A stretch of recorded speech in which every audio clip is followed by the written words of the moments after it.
Flow es una actividad que se insere en las actividades de cuerpo y mente.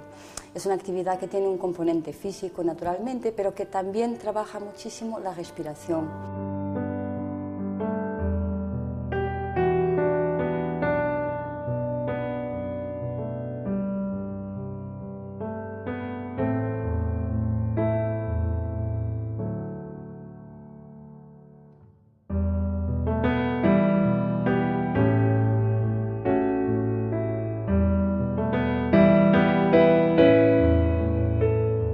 Yo la dirigiría a mujeres que tienen algún tipo de patología de la columna, que necesitan estirar toda la musculatura paravertebral, a gente que en general está estresada, que necesita esa liberación al final del día.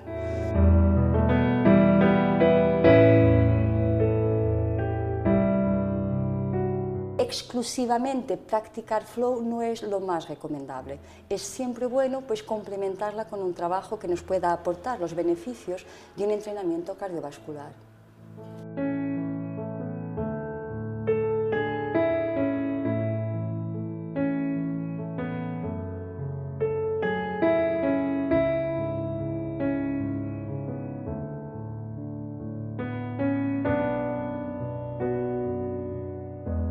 Es fundamental incluir en nuestra rutina diaria 30 minutos al día de un ejercicio. No tiene que ser un ejercicio particularmente duro, al contrario.